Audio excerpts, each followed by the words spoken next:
দিয়েছিলেন, ইসলামের দাওয়াত দিয়েছিলেন আমাদের প্রাণপ্রিয় কলিজার টুকরা নবী মুহাম্মদ সাল্লাল্লাহু আলাইহি ওয়াসাল্লাম। তিনিও দাওয়াতের মাধ্যমে সৌদি আরবের মক্কার সেই মরুময় প্রান্তরে কালেমার বাণীকে মানুষের দ্বারে দ্বারে পৌঁছিয়ে দিয়েছিলেন। বলেন সুবহানাল্লাহ। এর পূর্ব থেকে অসংখ্য নবী এবং রসুলগণকে আল্লাহ রাব্বুল আলামিন প্রেরণ করেছিলেন। সমস্ত নবী এবং রসুল কালেমার দাওয়াত দিয়েছিলেন। কিসের দাওয়াত দিয়েছিলেন? কালেমার দাওয়াত দিয়েছিলেন। অত্যাচারিত হয়েছিলেন, নির্যাতিত হয়েছিলেন, কষ্টে পতিত হয়েছিলেন। তার ওই ধারাবাহিকতায় আদম আলাইহিস সালাতু ওয়াস সালাম তিনিও এই পৃথিবীতে এসেছিলেন পয়গম্বর হিসেবে। এরপরে হযরত নূহ আলাইহিস সালাতু ওয়াস সালাম তিনিও এই পৃথিবীতে এসেছিলেন কালেমার দাওয়াত নিয়ে।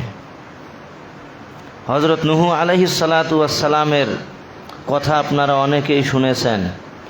নূহ আলাইহিস সালাতু ওয়াস সালাম যখন কালেমার দাওয়াত দিতেন, ওই কাফের বেঈমান মুশরিকরা, মূর্তি পূজক যারা ছিল, কি পূজক ছিল? মূর্তি পূজক ছিল। তারা নূহ আলাইহিস সালাতু ওয়াস সালামকে হত্যা করার জন্য, মারার জন্য বিভিন্ন যুবক শ্রেণীর লোকদেরকে লেলিয়ে দিত। আর নূহ আলাইহিস সালাতু ওয়াস সালামকে সকাল থেকে সন্ধ্যা পর্যন্ত বালুময় স্থানে তাদের ইচ্ছা মতো পিটাইতো। জোরে বলেন নাউযুবিল্লাহ।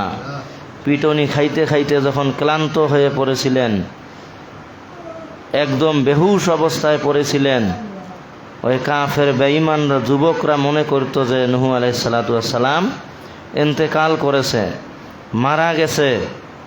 তখন তারা মারপিট অত্যাচার বন্ধ করে দিয়ে বাড়িতে গিয়ে ঘুমাইতো। নূহ আলাইহিস সালাতু ওয়াস সালাম সারা রাত সেখানে অবস্থান করার পর আল্লাহ পাক রব্বুল আলামিন যখন তার জ্ঞান ফিরে দেন, হুশ ফিরিয়ে দেন, একটু সুস্থ হতেই আবার এই কালেমার দাওয়াত নিয়ে ওই কাফের বেঈমানদের কাছে আবার গিয়ে কালেমার দাওয়াত দিতেন। জোরে বলেন সুবহানাল্লাহ। এরকম করে একদিন নয়, 2 দিন নয়, 5, 10 বছর, 50 বছর নয়, 950 বছর নূহ আলাইহিস সালাতু ওয়াস সালাম দাওয়াত দিয়েছিলেন। জোরে বলেন সুবহানাল্লাহ। 950 বছর দাওয়াত দিয়েছিলেন। 950 বছর দাওয়াত দেওয়ার পর মাত্র মুসলমান হয়েছিলেন 80 জন। 40 জোড়া মানুষ, নারী এবং পুরুষ মিলে মাত্র 80 জন লোক মুসলমান হয়েছিলেন। কয়জন লোক মুসলমান হয়েছিলেন? বেশি না কম? কি কয়? কম, অনেক কম। 950 বছর দাওয়াত দেওয়ার পর মাত্র 80 জন লোক নারী এবং পুরুষের মধ্য থেকে মুসলমান হয়েছিলেন। নূহ আলাইহিস সালাতু ওয়াস সালাম মনটা ভীষণ খারাপ। আল্লাহকে ডাক দিয়া বলে, ওগো আল্লাহ রব্বুল আলামিন, 950 বছর দাওয়াত দেওয়ার ফসল হলো মাত্র 80 জন। আর কত দাওয়াত দেব? কেউ তো আমার কথা শোনে না, কেউ তো আমার দাওয়াত আর গ্রহণ করে না। আমার কথা সবাই ওভারটেক করে, কারোই ভালো লাগে না। কি করব একটু করণীয় আমাকে বলে দেন। আমার আল্লাহ রব্বুল আলামিন আয়াত নাজিল করে জানায়া দিলেন, ওয়া উহিয়া ইলা নূহিন আন্নাহু লা ইউমিনা মিন কওমিকা ইল্লা মান ক্বাদ আমানা ফালা তাবতাইস বিমা কানু ইয়াফআলুন। বলেন আল্লাহু আকবার। আল্লাহ রব্বুল আলামিন ডাক দিয়ে বলেন, ওহ নূহ পয়গম্বর, পর 950 বছর আপনি দাওয়াত দিয়ে 80 জনকে মুসলমান করেছেন, আরও 950 বছর যদি আপনাকে দেওয়া হয়, 950 বছর আরও যদি আপনি দাওয়াত দেন, আর একটা লোক কালেমা পড়ে মুসলমান হবে না। জোরে বলেন না আউযুবিল্লাহ। আল্লাহ জানায় দিলেন, নবী বলতেছে আল্লাহ এতদিন দাওয়াত দিলাম, কেউ আর কথা শোনে না, দাওয়াতও গ্রহণ করে না, কি করব একটু আপনি বলে দেন। আল্লাহ বলে দিলেন, আর কোনো ব্যক্তি তোমার কালেমা গ্রহণ করবে না, তোমার দাওয়াত গ্রহণ করবে না। নূহ পয়গম্বর বললেন, ওগো আল্লাহ রাব্বুল আলামিন, যদি আমার দাওয়াত, আমার কালেমা আর একজন ব্যক্তিও গ্রহণ না করে, আমার মাত্র 80 জন মুসলমান এই কাফের বেঈমানরা আস্তে আস্তে ধ্বংস করে ফেলবে, একটা মুসলমানও এই পৃথিবীর জমিনে থাকবে না। ওগো আল্লাহ রব্বুল আলামিন, এদেরকে যদি আপনি ধ্বংস করে না দেন, এরা একটা মুসলমানও পৃথিবীর মধ্যে রাখবে না, এবং এদের গর্ভের মধ্যে যে সন্তানগুলো আসবে সব কাফের বেঈমান মুশরিক আসবে, মুসলমান আসবে না। এই জন্য আমি আপনার কাছে দোয়া করি, কি করি? وقال نوح رب لا تذر على الأرض من الكافرين ديارا إنك إن تذرهم يضلوا عبادك ولا يلدوا إلا فاجرا كفارا رب اغفر لي ولوالدي ولمن دخل بيتي مؤمنا وللمؤمنين والمؤمنات ولا تزد الظالمين إلا تبارا বলেন আল্লাহু আকবার। নূহ পয়গম্বর ডাক দিয়ে বলেন, ওগো দয়ার মালিক, লা তাদার আলাল আরদি মিনাল কাফিরিনা দাইয়ারা। ওগো দয়ার মালিক, এই কাফের বেঈমানদের সবাইকে, মানে আন্ডা বাচ্চা সব সহ, শিশু যুবক বুড়ো যারা আছে সমাজের মধ্যে বসবাস করে, আন্ডা বাচ্চা সবাইকে আপনি ধ্বংস করে দেন। সুবহানাল্লাহ খান, ধ্বংস করে দেন। এরা যেহেতু একটা মুসলমানও রাখবে না, আর খালি কাফেরের জন্ম হবে, তো এদেরকে রাখি লাভটা কি? এদের সবাইকে আপনি ধ্বংস করে দেন। ইন্নাকা ইন তাযারহুম ইউদিল্লু ইবাদাকা ওয়ালা ইয়ালিদু ইল্লা ফাজিরান কাফারা। ওগো আল্লাহ রাব্বুল আলামিন, এই কাফের বেঈমানদেরকে যদি আপনি ধ্বংস করে না দেন, এই কাফের বেঈমানরা আমার যে কয়জন ইমানদার মুত্তাকিন পরহেজগার মুসলমান বান্দা আছে সবাইকে এরা ধ্বংস করে ফেলবে, এবং এরা কাফের বেঈমানের জন্ম দিবে, ইসলাম এই পৃথিবীর মধ্যে থাকবে না। এই জন্য আমি দোয়া করতেছি, কাফেরদের সমস্ত আন্ডা বাচ্চাকে আপনি ধ্বংস করে দেন। বলেন সুবহানাল্লাহ। আরো দোয়া করলেন, রব্বি গফিরলি, ওগো দয়ার মালিক, আমাকে আপনি মাফ করে দেন। ওয়ালি ওয়ালিদাইয়া, আমার বাবা মাকে আপনি মাফ করে দেন। ওয়ালি মান দাখালা বাইতিয়া মুমিনাও, আমার ঘরের মধ্যে যারা ঈমান নিয়ে প্রবেশ করবে সেই ঈমানদারদেরকে আপনি মাফ করে দেন। ওয়ালিল মুমিনিনা ওয়াল মুমিনাত, আল্লাহ রব্বুল আলামিন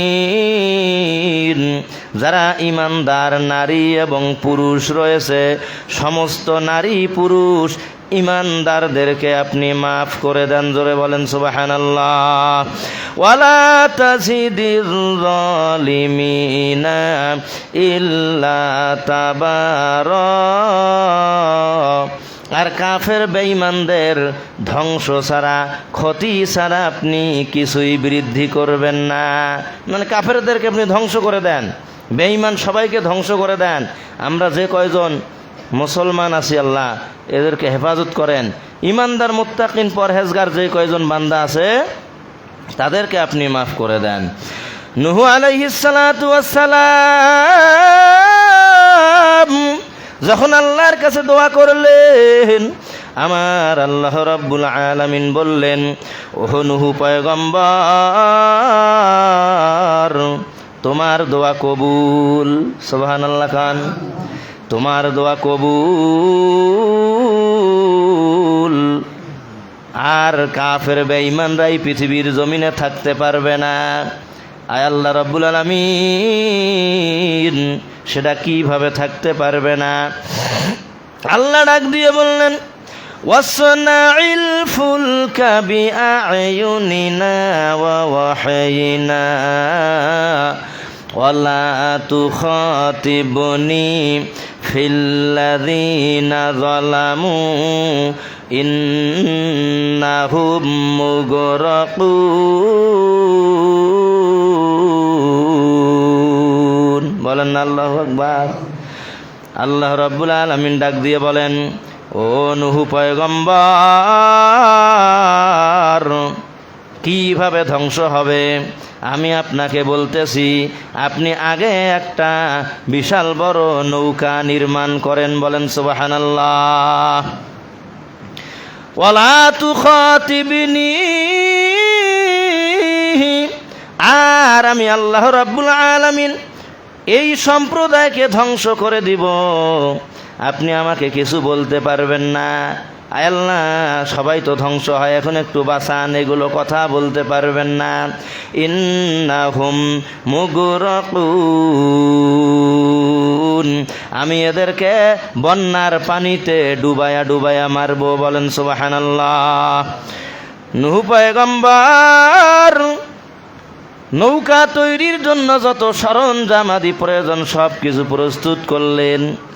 আমাদের মসজিদ যেরকম রাস্তার ধারে, এরকম বিশাল বড় রাস্তার ধারে কার্যক্রম শুরু করলেন, নৌকা নির্মাণ করা শুরু করলেন। নৌকা যখন নির্মাণ কাজ শুরু হলো, কাফের বেঈমানরা বড় বড় যারা নেতা আছে সমাজের মধ্যে, আছে না নাই? বড় নেতা আছে না? রাস্তা দিয়ে যায়, যাইতে দেখে যে নূহ আলাইহিস সালাতু ওয়াস সালাম নৌকা নির্মাণ করে। ডাক দিয়ে বলে, বড় নেতায় ডাক দিয়ে বলে, ও নূহ নবী, আগে তো আমরা মনে করছিলাম যে আপনি আধা মেন্টাল, মানে হাফ মেন্টাল হাফ পাগল। এখন তো আমি দেখতেছি আপনি পুরোটাই পাগল, ফুল পাগল। নূহ আলাইহিস সালাতু ওয়াস সালাম ডাক দিয়ে বলে যে কিভাবে আমি আধা পাগল থেকে আমি ফুল পাগল হয়ে গেলাম, এটার ব্যাখ্যা বিশ্লেষণ কি?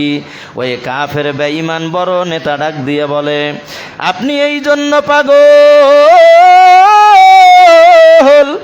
এই জন্য আপনি পাগল, আপনাকে এই জন্য এখন ফুল পাগল বলতেছি। এই মরুভূমিময় এলাকার মধ্যে ভালোভাবে কোনো দিন বৃষ্টিপাত হয় না, সঠিকভাবে ঝড় তুফানও হয় না, বেশি বৃষ্টিপাত হয় না, বন্যা কি জিনিস অনেক মানুষে জানে না। আর আপনি মরুভূমি এলাকার মধ্যে নৌকা নির্মাণ করেছেন, নৌকা নির্মাণ করতেছেন। এই জন্য আপনাকে আমি বলেছি যে আপনি পুরোটাই এখন পাগল হয়ে গেছেন। জোরে বলেন না আউযুবিল্লাহ।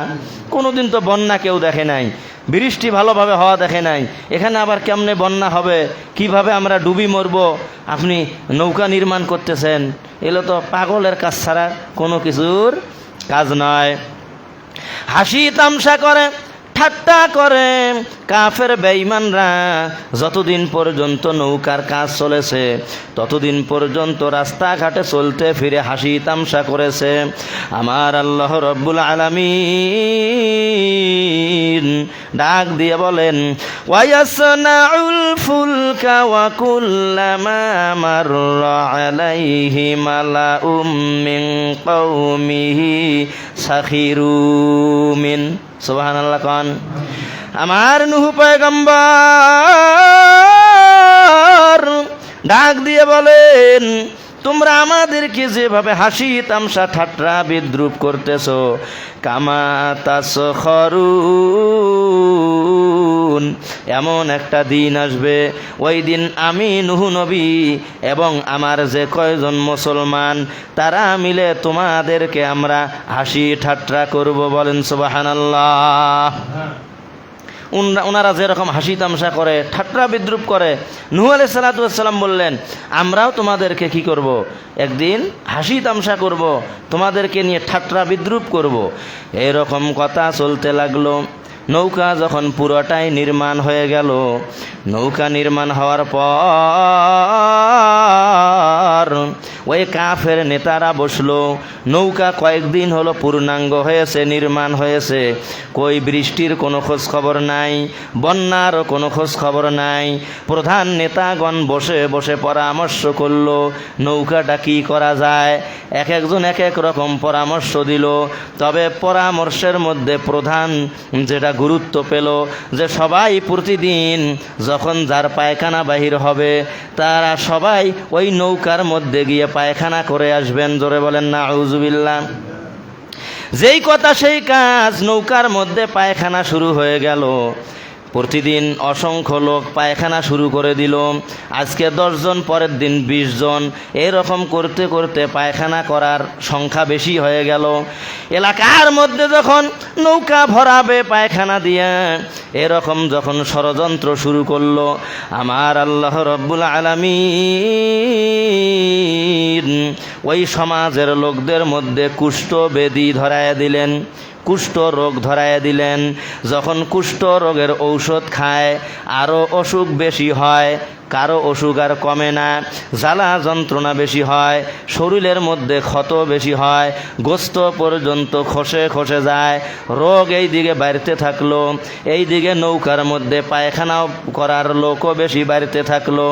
পায়খানা করতে করতে নৌকা যখন ভরার উপক্রম হলো, পায়খানা করতে করতে নৌকা যখন কানায় কানায় ভরপুর হয়ে গেল, একজন কুষ্ঠরোগী ডাক দিয়ে বলে, ওগো আমার ভগবান, ওগো আমার ঈশ্বর, ওগো আমার গড, আমার কুষ্ঠ রোগ কোথাও ভালো হয় না। আমি তোমার কাছে মান্যত করতেছি, আমি নূহ নবীর নৌকার মধ্যে গিয়ে পায়খানা করব, হাগু করব, আমার এই ওসিলায় আমার কুষ্ঠ রোগ আপনি ভালো করে দিবেন। জোরে বলেন না আউযুবিল্লাহ। বুঝছেন? এই মান্যত করিয়া হাঁটতে হাঁটতে গেছে নূহ নবীর নৌকার মধ্যে পায়খানা করার জন্য।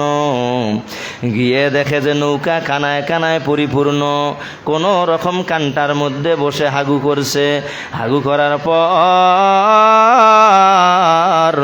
যখন পা উঠায়া ওখান থেকে উঠে আসবে, আমার আল্লাহ রব্বুল আলামিন তার পা ফসকায়া দিয়া নৌকার সেই অসংখ্য অগণিত মানুষের পায়খানার মধ্যে তাকে আল্লাহ পা পিছলায়া ফেলাইয়া দিছেন। জোরে বলেন সুবহানাল্লাহ। গুয়ের মধ্যে হাবুডুবু খাওয়ার পর কোন রকম সেখান থেকে নৌকার কানটা ধরে উঠে আসছে। আর মানুষ যখন দেখছে সম্পূর্ণ শরীরের মধ্যে পায়খানা লাগা, তখন মানুষ হাসি তামসা করবে কি করবে না, জোরে বলেন? একজন দেখে হাসে আর বলে, কিরে ব্যাপার, কি হয়েছে তোমার? সম্পূর্ণ শরীরে পায়খানা কেন? সম্পূর্ণ শরীরে তোমার গু কেন? ওই যে নূহ নবীর নৌকার মধ্যে গিয়েছিলাম, এখানে আমি ডুবে গেছি, পায়খানার মধ্যে পিছলে পড়ে গেছি। এরকম গাটা কোনো রকম ঢাকা দিয়ে বাড়ির মধ্যে দৌড় দিছে, কারণ সবাই হাসি তামসা করে। দেখো নৌকার মধ্যে উঠছে, দেখো গু সারা গায়ে ভরছে, মাথা পর্যন্ত ডুবে গেছে, মুখ পর্যন্ত ডুবে গেছে, মানুষ হাসি ঠাট্টা করবে না? বাড়িতে যাওয়ার পর সাবান এনে গোসল দেওয়া শুরু করছে, ঘষে ঘষে ময়লা যখন পরিষ্কার করা শুরু করছে, পরিষ্কার করার পর দেখে যে তার শরীরটা একদম সুস্থ হয়ে গেছে, সবল হয়ে গেছে, আর কুষ্ঠ রোগ নাই। কি রোগ নাই, জোরে বলেন? আর কুষ্ঠ রোগ নাই। লোকেরা ডাক দিয়ে বলে, কুষ্ঠ রোগ তোমার ভালো হলো কেমন করে? বলে, নবীর পায়খানার মধ্যে আমি পড়ে গিয়েছিলাম, সেই পায়খানা ধুয়ে দেখি, কসলে কসলে ধুয়ে দেখি শরীরটা আমার পরিষ্কার, একটুও আর আমার রোগ নাই, আমি একদম ভালো হয়ে গেছি। কে এখন সবাই যেহেতু আক্রান্ত কুষ্ঠ রোগের মধ্যে, এক একজনকে ডাক দিয়ে বলে, বালতি কোথায়? কেউ ডাক দিয়ে বলে, মগটা কোথায়? কোথায় জগ, কোথায় বালতি, কোথায় মগ? নিয়ে চলো, পায়খানা আনতে হবে। যাদের কুষ্ঠ রোগ আছে বালতি মগ নিয়ে সবাই গেল নূহ নবীর নৌকা থেকে পায়খানা আনার জন্য। পায়খানা আনতে আনতে প্রায় নৌকার পায়খানা সব কিছু শেষ করে ফেললো। যারা পায়খানা নিয়ে এসে মাখলো, সবাইরে রোগ আল্লাহর ওসিলায় ভালো হয়ে গেল। কি হয়ে গেল? সবার রোগ যখন ভালো হয়ে যায়, লাইন আরো দীর্ঘ হতে লাগলো। অনেক রোগী এখনো পড়ে আছে, কিন্তু নৌকার মধ্যে কোনো পায়খানা নাই। যা বলতেছে, আমাদের রোগ তাহলে কিভাবে ভালো হবে? পায়খানায় তো শেষ হয়ে গেছে। মাথার মধ্যে আল্লাহ রব্বুল আলামিন বুদ্ধি দিয়ে দিলেন, বাড়ির থেকে পানি নিয়ে আসো, নৌকার মধ্যে ঢালো, আর নৌকা পরিষ্কার করে করে সেই নৌকার ওই গু মাখা পানিটুকু তুমি বাড়িতে নিয়ে গিয়ে মালিশ করো। আমি আল্লাহ রব্বুল আলামিন সেই পানি মাখলেও তোমার কুষ্ঠরোগ ভালো করে দিব। বলেন সুবহানাল্লাহ। এক এক করে পানি দিয়ে যখন ধুয়ে নিয়ে আসা শুরু করলো, আসার পরেও রোগী আর শেষ হচ্ছে না। সারা দেশের মধ্যে রোগের ছড়াছড়ি আল্লাহ রাব্বুল আলামিন দিয়েছেন, রোগী আর শেষ হচ্ছে না। ৫-৭ বার পর্যন্ত ধোয়া হয়ে গেল, নৌকা একদম পরিষ্কার, নৌকার মধ্যে আর কোনো পায়খানা নাই। এমন তো অবস্থায় কিছু রোগী এখনও বিদ্যমান আছে, এখনো ভালোই হয় নাই, তাতে নৌকা একদম চকচকা ঝকঝকা পরিষ্কার হয়ে গেছে। বলেন সুবহানাল্লাহ। আমার আল্লাহ রাব্বুল আলামিন নৌকা পরিষ্কার করার পর নূহ আলাইহিস সালাতু ওয়াস সালামকে ডাক দিয়ে বলেন, কুল নাহমিল ফিহা মিন কুল্লিন যাওজাইনি ইসনাইনি ওয়া আহলাকা ইল্লা মান সাবাকা আলাইহিল কওলু ওয়া মান আমান ওয়া মা আমানা মাআহু ইল্লা কলিল। বলেন আল্লাহু আকবার। নূহ আলাইহিস সালাতু ওয়াস সালামকে ডাক দিয়ে বলে, ও নূহ পয়গম্বর, তোমার যে ৮০ জোড়া মুসলমান আছে তাদেরকে তুমি নৌকার মধ্যে উঠায় নাও। জীব জন্তু জানোয়ার পশু পাখি যেগুলো আছে সব তুমি জোড়া জোড়া করে উঠায় নাও। ইমানদার এবং যেই পশু পাখিগুলো আছে সবাইকে উঠায় নাও। নারী যারা ছিল তারা উঠলো ৩ তলার মধ্যে, যারা পুরুষ ছিল তারা উঠলো ২ তলার মধ্যে, যারা ছিল পশু পাখি হিংস্র এবং জীবজন্তু জানোয়ার যেগুলো ছিল সেগুলোকে আল্লাহ নিচতলার মধ্যে থাকার ব্যবস্থা করেছিলেন। বলেন সুবহানাল্লাহ। সবাইকে যখন নেওয়া হলো, আল্লাহ বললেন, আকাশকে বললেন তুমি পানি বর্ষণ শুরু করে দাও। জমিনকে বললেন, জমিন তুমি মাটি ফেটে ফেটে পানি বাহির করে দাও। বলেন সুবহানাল্লাহ। কয়েক ঘন্টার মধ্যে পানিতে ভরপুর হয়ে গেল, গাছগাছালি পর্যন্ত ডুবে গেল, পাহাড় পর্বত পর্যন্ত ডুবে গেল। এরকম করে 40 দিন পর্যন্ত ঝড় বৃষ্টি তুফান হতে থাকলো। জোরে বলেন সুবহানাল্লাহ। 40 দিন পর যখন সমস্ত জীবজন্তু জানোয়ার মানব মণ্ডলী মৃত্যুবরণ শেষ হয়ে গেল, আমার আল্লাহ রব্বুল আলামিন ডাক দিয়ে বললেন, ওয়াকিলা ইয়া আরদু বুলঈ মাআকি ওয়া ইয়া সামাউ আকলিঈ ওয়া গীদাল মাউ ওয়া কুদিয়াল আমরু واستوت على الجودي وقيل بعدا للقوم الظالمين قلنا الله أكبر। আল্লাহ বললেন, জমিন পানি বর্ষণ করা তুমি বন্ধ করে দাও, পানি ফেটে ফেটে বাহির হওয়া বন্ধ করে দাও। ও আকাশ পানি বর্ষণ তুমি বন্ধ করে দাও। পানি যখন বন্ধ হয়ে গেল, পানি আল্লাহ শুকাইয়া দিলেন। যদি মানে যদি পর্বতের কিনারায় নৌকাকে আমার আল্লাহ রব্বুল আলামিন ভিড়াইয়া দিলেন। সুবহানাল্লাহ খান। নৌকা যখন যদি পর্বতের মধ্যে ভিড়ল, সমস্ত মুসলমানেরা এখন নেমে আসলো। পৃথিবীর মধ্যে আর কাফের বেঈমান মুশরিক একটাও নাই। যেই 80 জন লোক ছিল, সেই 80 জন লোক সহ মুসলমান 80 জন লোক সহ আবার এই পৃথিবীর সূচনা আল্লাহ রাব্বুল আলামিন করলেন। জোরে বলেন সুবহানাল্লাহ। এই জন্য নূহ আলাইহিস সালাতু ওয়াস সালামকে দ্বিতীয় আদম হিসেবে ঘোষণা করা হয়েছে। জোরে বলেন সুবহানাল্লাহ। যদি কাফের বেঈমান এখনো আছে না নাই? আল্লাহ চাইলে ধ্বংস করতে পারেন কি পারেন না? কিন্তু এখন আল্লাহ রাব্বুল আলামিন এভাবে ধ্বংস করে দিবেন না। কারণ আল্লাহ এমনভাবে পরীক্ষা করবেন, যারা ভালো কাজ করবে তাদেরকে আল্লাহ পুরস্কৃত করবেন, যারা খারাপ কাজ করবে কবরে আল্লাহ তাদেরকে কি করবেন? শাস্তি দেওয়ার ব্যবস্থা করবেন। আর আল্লাহ চাইলে দুনিয়াতে রোগ বালা মুসিবত শোক দিয়ে বিভিন্নভাবে মানুষকে আল্লাহ রাব্বুল আলামিন পরীক্ষা করবেন। আল্লাহ পাক রাব্বুল আলামিন আমাদেরকে আমাদের যে ঈমান আছে মজবুত করার তৌফিক দান করুক। সবাই বলেন আল্লাহুম্মা আমিন। ওয়া আখিরু দাওয়ানা আনিল হামদুলিল্লাহ।